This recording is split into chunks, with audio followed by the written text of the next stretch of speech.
local television ads from Kansas City, which I think if they're able to get a copy that has the original commercials from whatever outlet showed it, I think that really helps put it into context.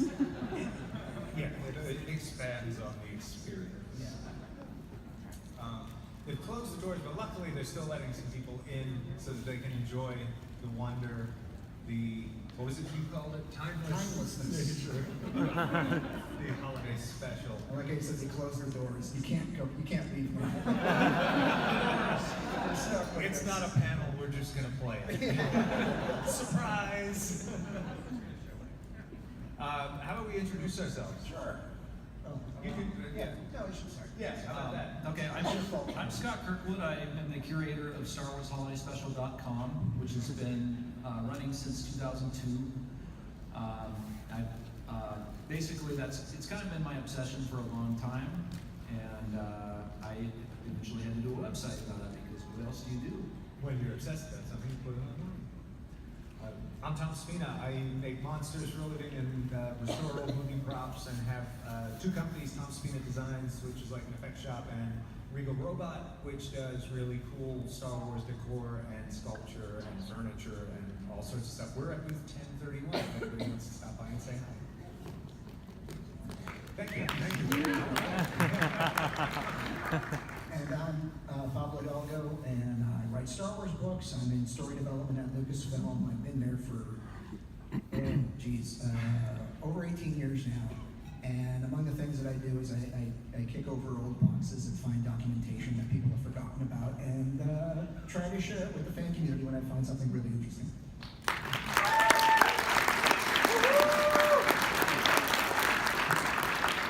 Now, why would anybody forget about the Star Wars Holiday Special? Jedi mind trick. So we're going to start. If we could dim our lights and just let us know if anything's not clear enough on screen. You don't need to see us as much as you'll want to see what we put up here. On our mics? We have a request for more volume. And we could speak up too. We can do that. All right. Thank you. And if anybody can't hear us the rest of the way, please let us know. So yeah, we'll just kind of flip through and talk about what we see. We put this together with stuff that Scott's curated over the years, stuff that Pablo's found, and things that I dug up, and here we go. So this is an early Ralph McQuarrie. One of the things I love about this is Ralph is asking questions. Those notes, yeah. You know, it's just, how do they, it's like, yeah, if you just read.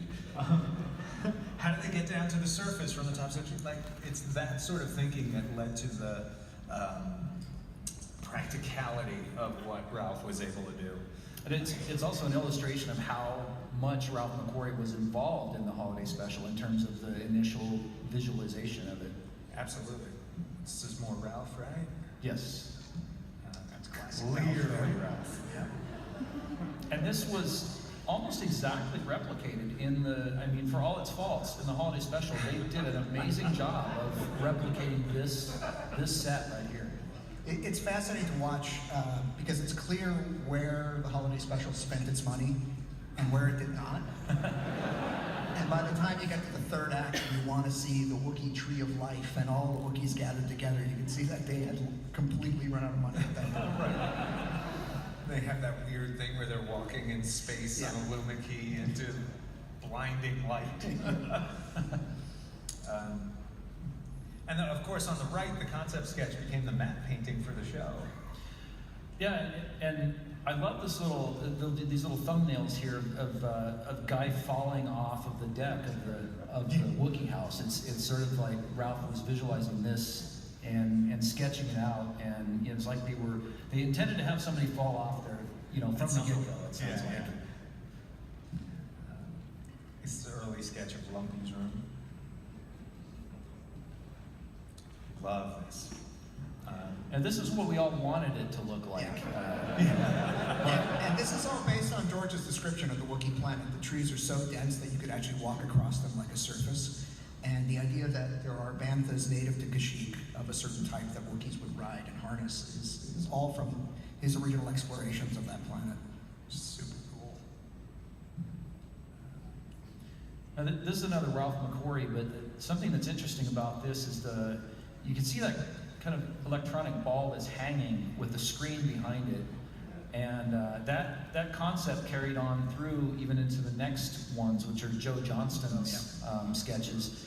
This is the environmental transporter, and all of those things that you see in the holiday special where there's some kind of a television screen showing something.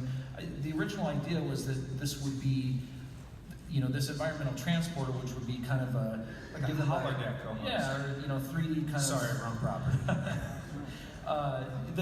That's how they would experience these other scenes that you would see. And of course, they didn't wind up quite managing to make that work. But it's really cool to see the ideas for it here. And this is more Johnston sketches. And so here's the cantina, which did end up in the holiday special, but the way that they get there is, they don't really get there. It just winds up being kind of a TV program that they watch. And in the sketch idea, they would kind of experience this firsthand. What's neat here, so it's just baby Wookiee, but clearly this became Lumpy. And it does say young female, which is neat too. All Wookiees have very expressive eyes. That's what it says off on the right. And then of course an old male, what is that? Stringy, thinning hair streaked with gray. Looks a lot like Itchy. It sure does. So yeah, there's our Wookiee family. Can anyone here name all of them? Someone can, please. Just shout it out. What do you got? That's right, there we go. Itchy, Lumpy, Mala, and Chewbacca.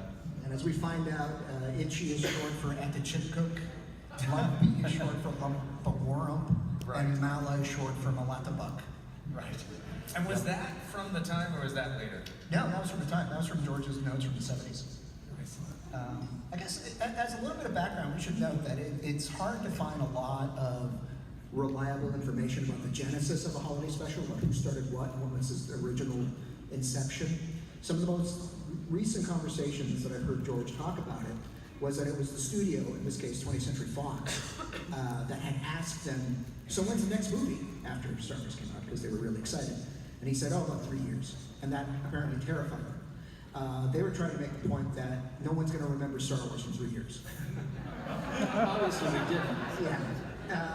Don't you realize, people aren't going to remember this? So they convinced George to do something. Now, whether or not, to what degree the holiday special was defined at that point, I don't know. But that was sort of what got the ball rolling in terms of getting Star Wars onto television in some sort of way in 1978. I just like this shot for the height reference. And then we see that Mala is, still a Wookiee, very tall. Itchy is roughly 100, and Lumpy is covered by Mala's arm. So this is neat. This is something I got to work on a while back with a restoration project. That's actually the original Mala head, which still exists to this day, and just needed a little bit of touch-up. This was discovered in Stuart Freeborn's attic many, many years later, and he just thought of it as Chewbacca. And ultimately, looking at it, you're going, that doesn't quite look right. Was this a prototype? What was this? And it wasn't until later that we realized, oh wait, this is Mala. And the mask has some unique changes that are made to it, obviously in the fur color and stuff like that, but a few things that really call it out as Mala. And the cool thing was that Stuart saved a piece of paperwork with the mask. And that piece of paperwork was a letter from Stan Winston apologizing for reworking what was an original Chewbacca mask and turning it into Mala, because Stan Winston didn't realize that Stuart Freeborn was going to need that Chewbacca mask for Empire Strikes Back. So Stuart had 2 Chewies for A New Hope, and he sent both to the holiday special. They turned one into Mala, one stayed Chewie. And then when they came back to the UK, Stuart must have been mad, and Stan apologized. And that's definitely worth mentioning, that Stan Winston was the creature supervisor on the Wookiees in this production. Yeah. He was, he got his start on the holiday special. He's actually proud that he was able to get his start there. And that kind of kickstarted his whole career. And for those who don't know who he is, I mean, look at the animatronic T-1000, or I mean, sorry, the T-800 from the Terminator movies, the giant practical dinosaurs in Jurassic Park. A lot of stuff that's done. All the stuff at Legacy Studios now that he's passed, exactly. Some of those animatronic mechanisms that he did later had their genesis in him working on doing the animatronics for the Lumpy mask, and which we'll see here. There's His itchy mask. He looks itchy. He does. He looks scratchy too. Yes, he does. But he has very expressive eyes. That's what all Wookiees do. There he is playing with an X-Wing. Yeah, supposedly he's supposed to have whittled that, but everyone, you can look at it, it's not whittled. Well, yeah, one of them is like kind of whittled, but it's clearly this is what was this the toy or the model? Yeah, pretty sure it's the model kit. In both cases, obviously the one on the left looks like the centerpiece is wood, like it's been whittled or made to look like it's been whittled, and then it's got the model wings on it, and then the other one is just a straight, the model that With has a little this bit of a wood paint job. like a wood color, wood grain. Oh, the littlest bantha. Does anyone here know the fate of this bantha? We'd like to know. From the show. What happens to it? Yeah, there you go. He gets his head ripped off. We don't have the footage, don't worry.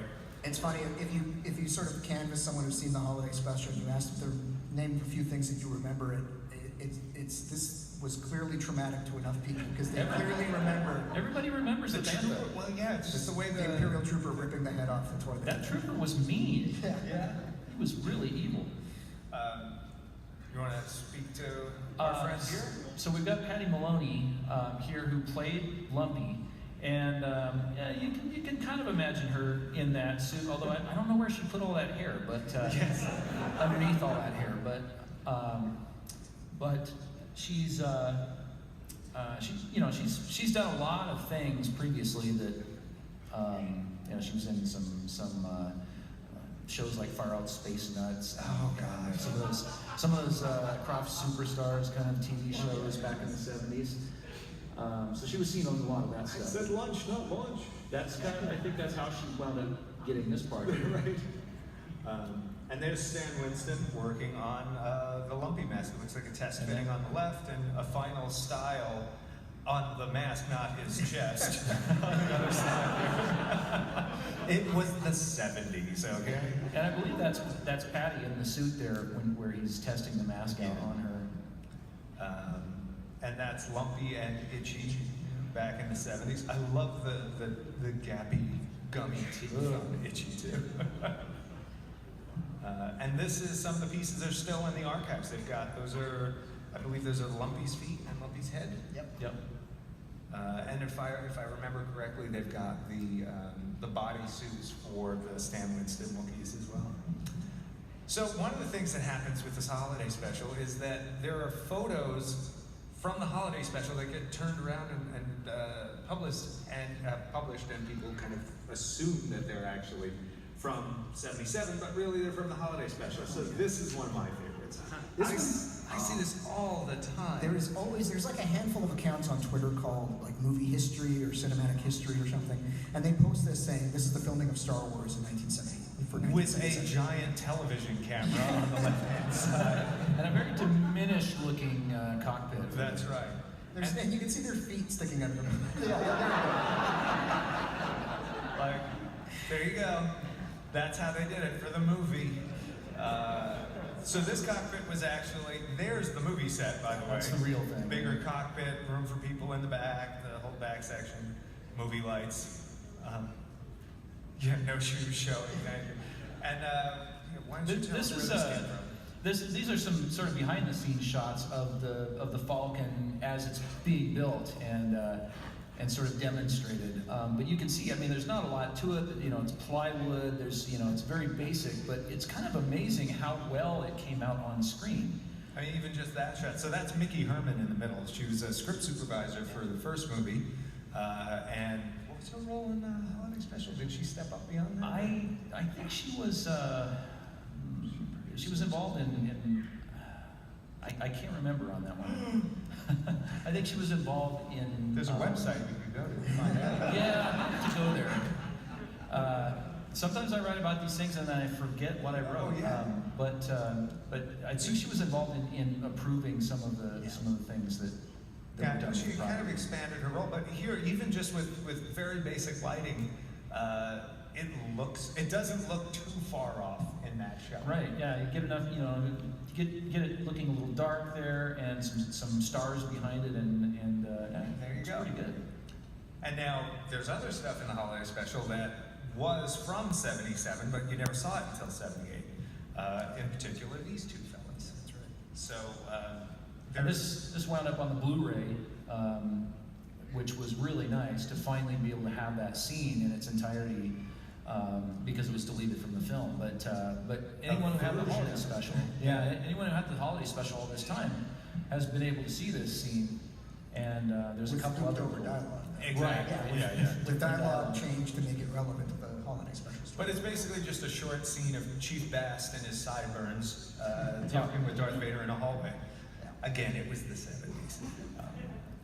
Even though it was the Death Star, and the Death Star supposedly has They show a shot of a Star Destroyer first in the Right. holiday special, so it eases you into the idea that maybe they're in a So we hallway. just have to pretend it's not the Death Star. Always loved this scene that excised from the first film, known as the Flash Gordon Midget, is the official name of the character in all the pre-production stuff. But it was played by Marcus Powell, who's seen here both in the movie in Star Wars and outside on the streets.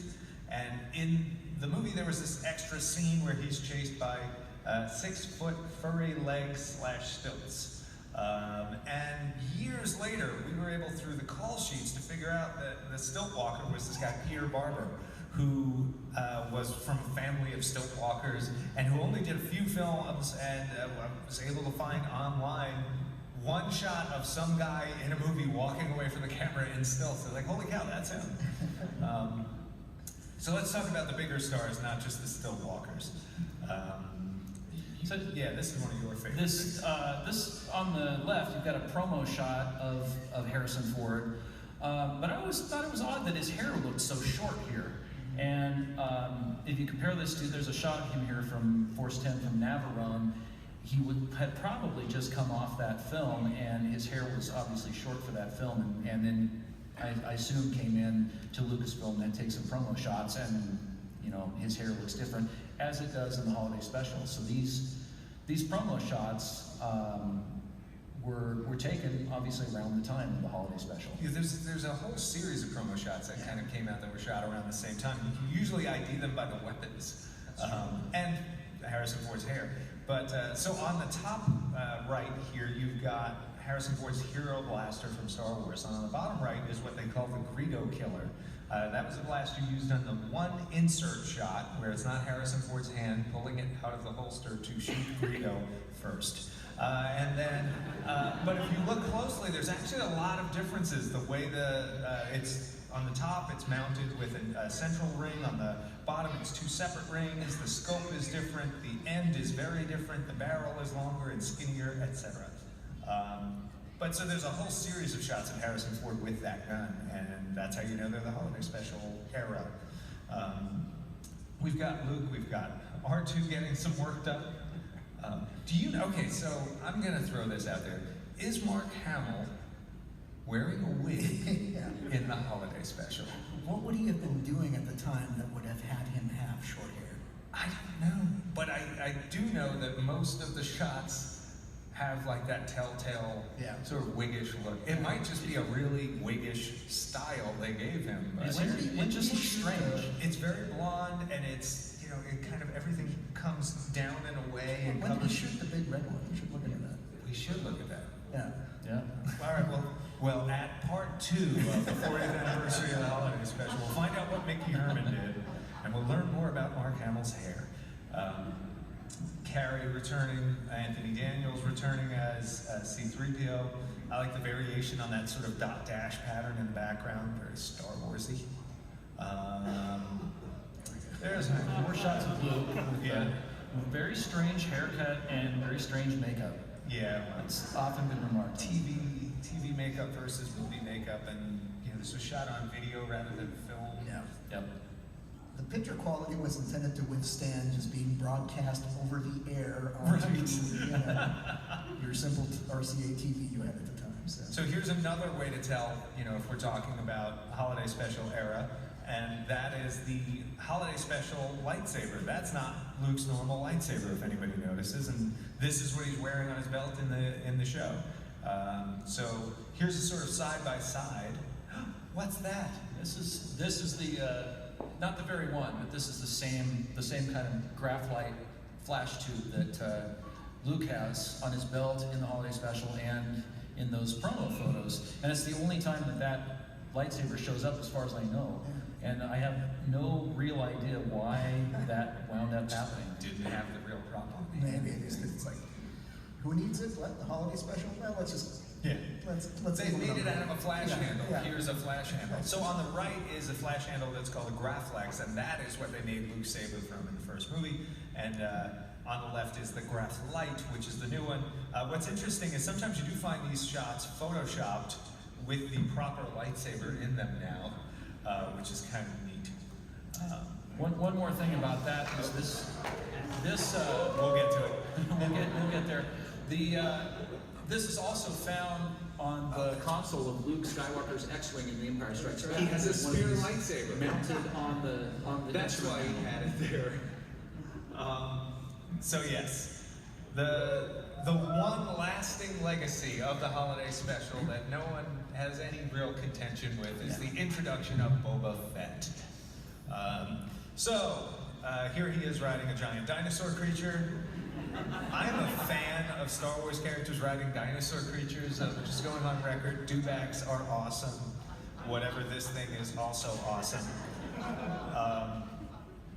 This was a neat thing that you picked up. So it's a neat way to I love the interpretations of the characters they did on this. It had a really cool style to it. But Chewbacca was definitely an example of that. They had to figure out a way to show Chewbacca with enough detail, but not too much detail, because you can't color in all the hair and everything. So they did a pretty good job with this. And this is a shot that you don't actually see fully in the film. So you never think about these things. When they have a close-up of something and then the camera moves up in the shot, are they sketching the different frames of that all the time? No, they sketched it one time, did the move, and then the camera does the move. So this is the full frame of what you only see a little bit of at a time in the show. The art was very much inspired. Nomada Studios did the art, and was very much inspired by Mobius. That was part of George's direction in terms of what he wanted this to look at. One of the things, animators will tell you this as a shorthand to save work. Most cartoon characters do not have 5-fingered hands. They have 3-fingered hands. And as a result, everyone in the holiday special has 3-fingered hands. Even the robots. Yeah. There we have Luke flying a Y-wing, which I thought was really cool. And then here we have, so this is kind of neat because it's an introduction to some sort of unique fonts and sort of language and things like that in the universe. We have Drinksme, which this is a drugstore where they're getting the cure. Right. Yeah. It's obviously it's supposed to say drugs or the equivalent of that, and you've got the syringe with the serum for the virus and a little person hanging upside down to kind of show you that this is what this is for. Because I don't even know why they have to hang upside down as part of this. Blood rush to your head. I think that was. Okay. I'm trying to remember. It's been a while. Yeah. You would think we'd have watched this before we sat up here. But I love in that syringe thing, you've got this new sort of font that's going on, and you see some of it here on some of the were these that's sort of the trading collector cards. or something? Yeah. But it's just neat to have something beyond. Yeah, because this was probably, a lot of you are probably familiar with Aurebesh, the Star Wars typeface that gets used the most. That really didn't come into existence in a usable way until the 90s. It's based on a font that you see briefly in Return of the Jedi. So before that, there wasn't really recognizable Star Wars typefaces fully developed. And they did, I think, a really good job of coming up with something that doesn't look like gibberish. It looks like there's some sort of logic behind it. And if you look at it, I mean, it really does look like it says what it's supposed to say. This is supposed to say Faithful Wookiee, which is the name, the sort of unofficial name of the cartoon. And it's got two. But it's got, you know, letters that can almost kind of resemble some of the Yeah, letters. just a bit there. And I This to me is like Han is so good at the this. end of a 70s sitcom where it freeze frames. Yes. Yeah. I think even as a kid, I had to laugh when I saw Han show up on screen. It was like, what did they do to Han? Did hanging upside down stretch his face out or something? But they did get the dice. And they did it old school style with the actual dice, and then there's a shot, because now we're seeing them all over the place. They're in Force Awakens, Last Jedi, Dice are very in vogue. Solo. And this is stuff that this is at the archives? Yeah. Yeah, in the film archives, there does exist not only reels of animation tests, but also the finished stock of the animation footage from the holiday special. And what we have here is about a minute excerpt of the original pencil test. This is sort of like a storyboard that's been edited together with some, this is temporary dialogue in this. Right, yeah, this is people imitating the voices of Luke and R2 and, you know, 3PO. Imitating one of these, but so let's just watch. It's just about a minute for fun. Our comm links are out. We can't contact the base. Where are you going, sir? To see if I can locate the Falcon by visual sighting. Maybe it's close by.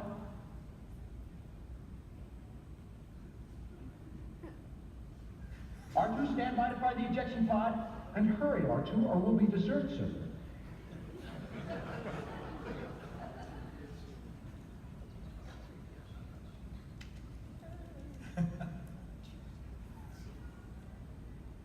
What is it, Master Luke? I'm not sure. You saved my life. I thank you. You are alone? I have 2 droids. We've come in search of a ship that crashed near here. Maybe I can help you. I am Boba Fett. The ship seat is nearby.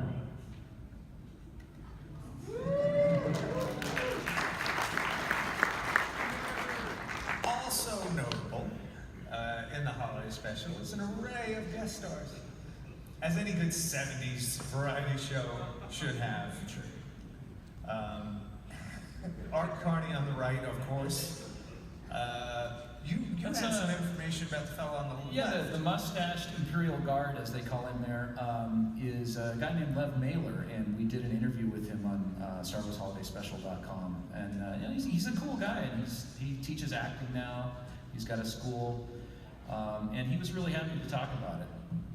I feel like that would be the thing I'd put on the banner of my school. If I'm like, acting as taught to you by Mustachioed Imperial from the holiday special. The guy who wanted to buy fish, right? Wasn't it his That's deal? right. He Yeah, went yeah. to the general store and he was interested in Didn't buying fish. like fish. Yeah. Hates fish. Oh, that's right, he hates fish. Sondon tried to push fish on him, yeah. So a lot of neat stuff has turned up though from this. You know, in addition to the stuff in the archives, there's random things that are out there in private collections and stuff. So this is actually Art Carney's coat from the show, and then there's Art wearing it, and if anybody remembers this scene at all, he's full like Ed Norton on this. You know, he's gonna move it. He's working his magic. And of course, that magic brings to life Jefferson Starship. Lighting the sky on fire. That's right. And the scream. Now, he's not getting his hair done. This is basically what became or what survived of that sort of teleportation environmental transporter concept from the original sketches. It just became this mind evaporator device. Now, Tom, you've done the Emperor's Chair. You're doing this one next. They won't let us have the holiday special in our rights. Write to Lucasfilm. I'll get you the address. Not to me. No, don't at him on Twitter about that. So this is actually some of the original sketch work, though, for building that prop. This shows that apparently it wasn't actually just thrown together, it was planned. Yeah, someone thought about this. And this is what you see when you put that helmet on. It's Diane Carroll in a sea of swirling, glittery 70s things. She plays Mia. Found out her name only appears in the script. It does not appear That's right. in the context of the episode. So I always kind of like that there are characters that have names that exist in scripts but not in shows. I feel like a lot of movies these days do that thing where they use people's names all the time. Right. It's like, Joe, go over there and do this thing, and it's like, stop it. People don't talk like that. Another shot of Diane Mia Carroll. again, and this is the Great Zorback is what this character course is it called, is. and you know, she's a gymnast.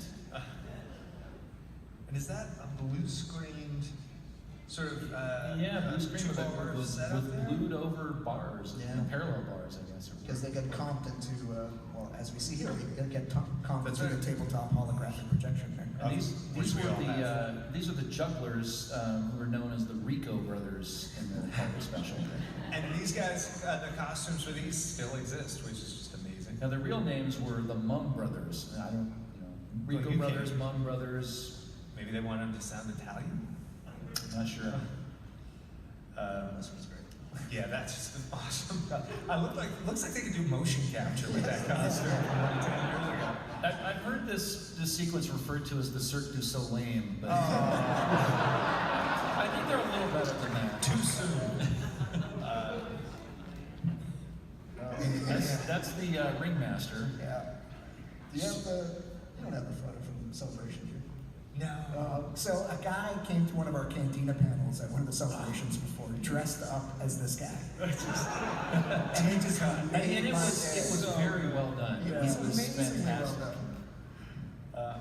And the late, the Harvey late Korman, great yeah. Harvey Korman got to play a number of roles in this, and not the least of which is the four-armed chef.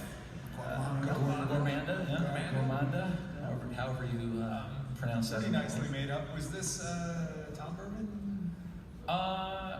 This was probably done by the regular makeup people, Oh, okay. I'm guessing. But something that is really interesting about this, though, is there's four arms, so obviously somebody else was back behind there with the other two arms. I recently have found out that was actually the same actor who played Mala. Was Oh, Mickey really? Morton, and played the bouncer Torque, who we'll see shortly wow. here. I did not But, know Mala yeah, was one of the same guy plays Torque. That's right.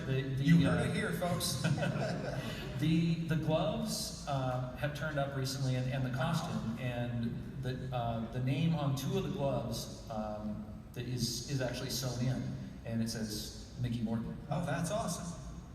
So the whole premise was, again, this is a very dated reference, but you're here, so you may have lived through it. This was a takeoff on Julia Child, who was a very popular TV chef of the era, and this was the Star Wars nod. Nowadays, it would be like the Star Wars Food Network. Yeah, You'd have exactly. somebody doing I think like they- Giada. They refer to her in the script, I think, as the Julia Child of the Milky Way, Yeah. which doesn't really Which doesn't work at all. anyway. But Yeah. He also played a robotic instruction giver for how to assemble. yes, this is Drum another. Dromboid, I think? Yeah, this is another instance where it appeared in the script, but not anywhere else. Yeah. And so the name of this character was Dromboid, and it was a Morphine or something? morphine being. Yeah, Yeah. they do say that in the show. And that is his original jacket on the left, still around today, which is so cool that exists. I believe that was rescued from a Bob Mackey archive of clothing. Yeah, that's right. Bob Mackey was the costume designer for the holiday special. To which, as a Simpsons fan, I have to say, wow, Bob Mackey! So, if you got that, thank you. So this is my favorite part. The other cantina. That's right.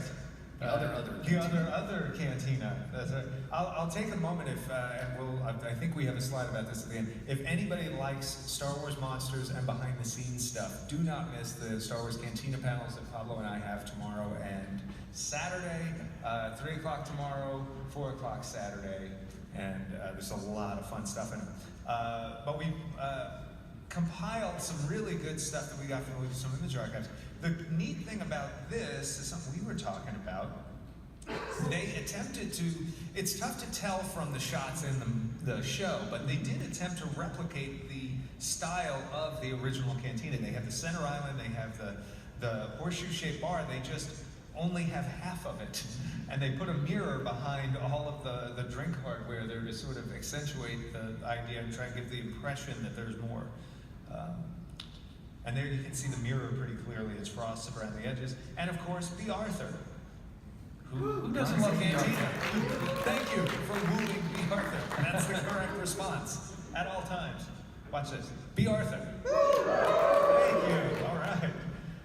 And a recently refurbished hammerhead who actually never was finished on the back of his headstock for Star Wars because he was finished moments before the shoot. That's one of the things you heard us talking about it with the Mala mask is they weren't precious with these items as much as we are today. They weren't really recognized as movie icons and untouchable artifacts.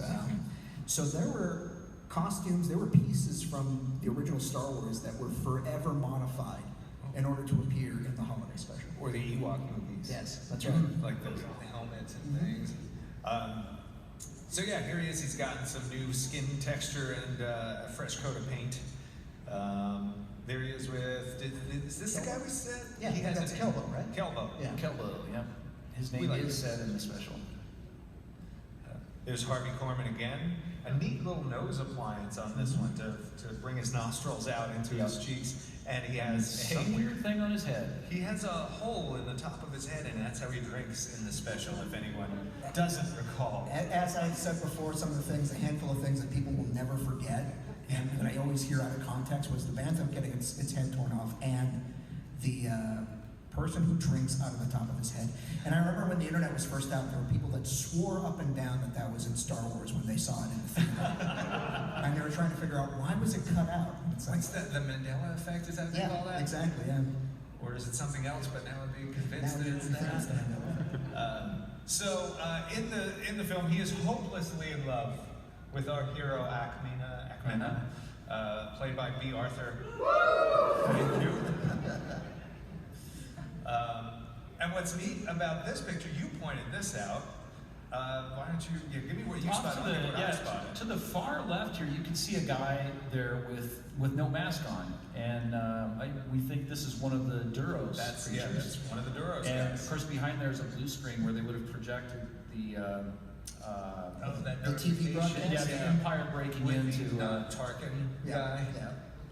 But the thing you had picked up on was that that's not actually Harvey Korman sitting at the bar behind You her. look at the which bar, is- and there's the guy that's kind of in the center there, and it's a stand-in representing Harvey Korman's character. And if you look in the mirror, you can actually see the person's face in this shot. Not him. So the band makes a new appearance and a whole bunch of classic aliens. There's also some new ones. The neat thing is you see a lot of images from this holiday special, but if you look in the background, you'll notice Walrus Man doesn't have his head on. So you catch stuff like this all the time with these. Actually, I'm going to go back for a second. Don Rickles' guy in the center there, can someone shout out what vest and gloves he's wearing? Thank you very much. There you go. A lot of the costumes were rented from Western Costumes. It's the same place that did all the apes stuff. Incidentally, we've got a stage technician or cameraman in the front of the shot there. Oh yeah, with yeah. a headset on. Yeah, with the headset, there's your stage manager. This was a decent screenshot. So there's, his name? Torque. Torque. Bouncer, yeah. So that's actually the fellow who played Mala. That's Chewbacca's wife. And Harvey Korman's extra hands. And B. Arthur's bouncer. Right. Thank you. I like these people. The T-head, the Arcona in the foreground is kind of interesting because it was given an approximation of a body. Yeah, like it looked like a furry scarf Yeah, almost. because it walks across frame, when in reality, like for the film, it only, for A New Hope, it only existed as a head that pops in the shot. So it was never developed beyond that. And in this case, I think it may still be someone puppeteered Yeah, from below. I think it because is of on the someone's movement. hand. And that's the only time you see that creature. It doesn't appear anywhere else in there. Like it just comes out of nowhere and flits through the screen, Walks and then it's through, and then gone. that's it. There's another thing you see a lot of is aliens with straws coming out of their Yes, mouths. that's not a cigarette, by the way. That's for breathing. And what's neat is though these instruments are the real instruments that were used in the first movie. It's 5 out of the 7 that were used. And this was something you came to me very recently and said, "What do you think this is?" Yeah, it was interesting. We were able, archives at Lucasfilm, actually George Lucas's collection that he has up at Skywalker Ranch, occasionally they'll send me photos of unidentifiable props trying to figure out what it is. And they sent me this tubular item, a picture of it, and I couldn't figure out what it was, and then it triggered a memory, and I looked in the background of the Ewok movie, and it was lurking in there just as set dressing. And I was showing this to Tom, and then Tom realized that it being in the background, if you remove the head of it, it's actually the stand-up bass from the Cantina band. So this prop has changed its existence over the course of the years, going from a New Hope prop to a holiday special prop to an Ewok movie prop, and then we were able to basically find its original inspiration, its original source. I had to point out here though that it's actually the second Ewok movie, the Battle for Endor. That's in. I had to go watch it after he showed me this. Son of a gun. My bad. We'll do an Ewok movie panel next time. I didn't say be Arthur. I like this. So the other thing that was neat was Chris Cassidy, who's an ILM guy from the 70s, has been going through these old slides that he had and making prints of them and sharing them. And he found this one slide that shows a bunch of sort of random hardware. He wasn't even sure what it was. And I said, I know exactly what that is. That's another Cantina instrument. And that's like the little drum set that our fella here is playing. Kind of a marimba-like device or something. Part of what was so exciting about making that discovery that prop that was in the archives was an original Cantina instrument is because most of them are gone. All gone. They're all gone. Nobody knows where they are. Whenever you see them in books nowadays, they're recreations that were made from photography. So they've scattered to the winds, but we were able to find out that there was one sitting in the archives all this time disguised as an Ewok background prop. Who knew?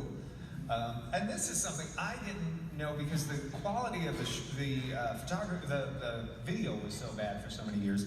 One of the Cantina band members talked about not being precious was repainted with a whole bunch of red. They gave him red eyes. There were actually lights inside the eyes that could look left and right.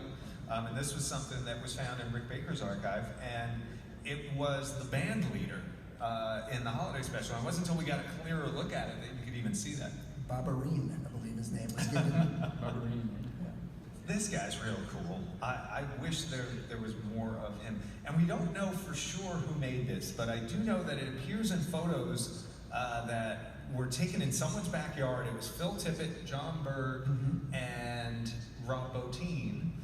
When Rick Baker looked at it, he said this looked like Rob's work. I haven't gotten a chance to ask him yet. That's cool. But it's not John's and it's not Phil's, so it might be a real, like 18-year-old Rob Bottin may have made this. And it certainly fits his style at the time. What's interesting about this guy's history is that he was largely, unless you'd seen the holiday special, you probably wouldn't recognize the photo. He made it onto the cover of Starlog number 17, I think, as a big panoramic shot of all the Cantina aliens. But still, he never registered in a lot of people's memories. Decipher Inc., who had the license to do the Star Wars customizable card game in the 90s, scoured the Lucasfilm photo archives and used it for the basis of their cards. And they, through Photoshop trickery, put this character into the Mos Eisley Cantina. Causing confusion. Causing all sorts of confusion, because people were wondering, where was he? Has he been there? Is this someone just in A New Hope that we've never seen? And then people started thinking, oh, it must be added for the special edition. And it's like, no, this is the actual origin of this particular character. He stems from the holiday special. I wonder if this is the Martian. There's a note on a blackboard in the back of the Cantina workshop that Rick Baker had, where it said Rob brought his Martian home or something like that. Interesting. So, yeah. And these creatures. So whereas the one we just saw was in the holiday special and not in New Hope, but it existed before the holiday special. Correct. These actually were created specifically for the holiday special. There were 3 aliens in particular that were created for the holiday special through makeup effects. And so we've got Baboon Man on the left here, Lion Man on the right. I don't know if I have a shot of the third, but you can. I think there's one coming out. There we go. Yeah. Yes. Kelbo. And I don't know what name they have for him, but they call him Kelbo in the show. And that's And Torque again. Torque the Bouncer, yeah. But Mickey Morton once again. And he's just got a quick highlight and shadow makeup on it. There's no appliances there. These are foam latex appliances applied over actors. Which you really- These were done by Tom Berman and... I believe so, yes. Yeah. It's the Berman family's famous makeup family, and they've still got folks in the family in the business now. And these characters really do stand out in the holiday special because these are the types of makeups that you saw in the Cantina. Yeah. The majority of the Cantina aliens in A New Hope are basically slip-on masks or some simple puppeteering being done. Yeah. So we saw that. We saw him. This I love. Thorpe. Short memory, Thorpe. So this is actually one of Rick Baker's early masks from the early 70s. He had made it as part of a Halloween line. He called him Future Man. And in Star Wars, he's painted all black. This is actually Rick's personal copy, which was painted the way he had originally made Future Man, which was in this fleshy tone. And it was used for the holiday special. To the left is Yamno's mask from the first Star Wars. To the right is also, both of these are wearing the Planet of the Apes gloves. The Bat Demon guy on the right, as Rick Baker calls him, so we will call him Bat Demon guy, was made for Bob Burns' Halloween special in 1974 by Rick, modifying one of his other werewolf masks, and he's wearing a Jawa robe. There he is up front with his glowing eyes. The brain guy in the middle, one of my favorite sculpts. That was a collaboration of Rob Bottin and Rick Baker. Greedo with a straw in his mouth. No, it's Ludlow. Oh, sorry, Ludlow. Or is it Bloodlow? It might be Bloodlow. I think it might be. They call it Ludlow in some instances, and then in the script it's Bloodlow, and B. Arthur refers to him as Bloodlow. So. It works for you too. Another chance to mention B. Arthur. I do like, so one of the things you see with Greedo, and this is one of those like 77, 78 things, you see people using shots of him from the holiday special all the time of Ludlow instead of Greedo, and you see things like the suede vest, which was only ever here. In the first Star Wars, he's actually got a vest with pockets. It's a little peachier. It's just a fabric. And in the close-up shots, he's actually wearing a vest that comes all the way down to the floor. This is another one that was modified for the holiday special, the Colonel or the Hair Mouse. Hair Mouse, thank you. Solo Mayhall or whatever. Right. And then what they did here was they sort of Rick Bakered him up a little bit with airbrushing and some new hair. This is real neat. These are on all the tables and in the they bar. actually have food. It's little snacks. There's like dried apricots. There's some sort of tree nuts there or whatever. See, that's smart. That's how you keep people drinking. Who did? B. Arthur. So Walrus Man, as we know, has, or may not know. How many people who knew Walrus Man had two different types of hands? All right, a fair amount, but not everybody. So Walrus Man, when they shot the first movie, he had these big flipper hands you see on the right. And it was only when they went to do the close-up of the gun on the ground that they realized it looked weird. So they gave him this werewolf hand that Rick Baker had. So it's this weird continuity thing. And you thought of a great solution for this. Yeah, because I wanted, in quote-unquote canon, I like the idea of him having both hands because you see both hands in the movie. So the thought I had, just being Canadian, is like when you start a hockey fight, you just kind of throw off your gloves. And so he throws off his suction cup hands, and he's got the furry hands underneath. It's perfect. It's a fight. But because they had to shoot that twice, and they shipped the jacket over to the US for the close-ups when they were doing that, they probably had cut off the other arm to make the new arm. Yeah. And then instead of making him a new jacket, they just gave him short sleeves. That's saving money right there. And if you look at this, the edge on that hand, I think that carries to your theory right there. That's the edge of a mitten. And they did some touch-ups on his paint as well. Snaggletooth got a pretty heavy makeover. Texture, some the little drool, which is always great, and he got a monk's haircut. Snappy outfit. And a snappy outfit. So here's something that always was weird to me as a kid. Like, how do you get this guy in a karate outfit, like this kind of Luke Farm Boy outfit, and the figure comes out like somebody from Kiss? So here's how. The guy who designed the figure probably didn't have reference of the karate outfit, so he just made something up that looked like kind of Greedo's outfit or whatever, and kept in the feel of that. His business card is on the bottom left. He took his logo and made it into the belt buckle. Now, here's where it gets tricky. The holiday special comes around. They took cues from the figure and made the belt buckle on their guy that belt buckle, and they gave him sort of a spacesuit. To which Kenner then went, wait, he's supposed to be in a red outfit and short? And so we take those two, we add the logo, that equals the KISS guy. The KISS guy turns into the red guy becomes a figure we all know and love. Mystery solved. They're asking us to wrap. We'll wrap up in the next few minutes. We're working on it. So another mask that was modified, some more food on the table, another mask that was modified. Oh, the Tintin Dwarf. Yes. So this mouse turns up in the background of the original scene creation, and then turns up very clearly in the holiday special, but never made the movie. Well, where was it from originally? The actual mouse? Yeah.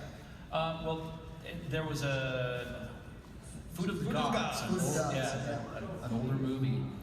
But they also talked about that mouse, the Tintin Dwarf, in the radio drama. That's right. Oh, yeah. And then there were two versions of Don Rickles in this one. And that's a Rob Bottin creation. And everybody likes to think at the holiday special bar. This photographer on set It's a thinking man's had a bar. thought. This is a mask that only shows up in the holiday special, and it was made by Rick Baker to do a series of posters in the 70s and capitalize on this space fantasy thing that was happening. And who made this? Somebody made this. Put that in there. This was my pitch for an Acmina Unleashed action figure. You found it. Who was played by... The Earth.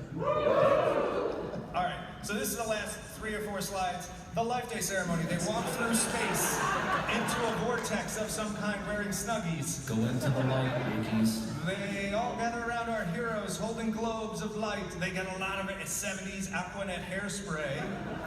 And Don Post masks. So these are modified Don Post off-the-shelf 1977 $30 masks and Snuggies. And then there's our heroes, Luke with the graphite on his belt, and Carrie about to sing, Luke, is that awake? I'm not sure. It could be. And so there we go.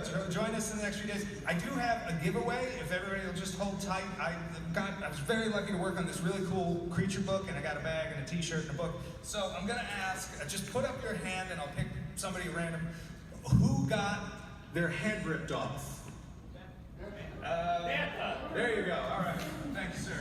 Here you are, you get a copy of the book, a t-shirt, and a swag bag from a guy. Have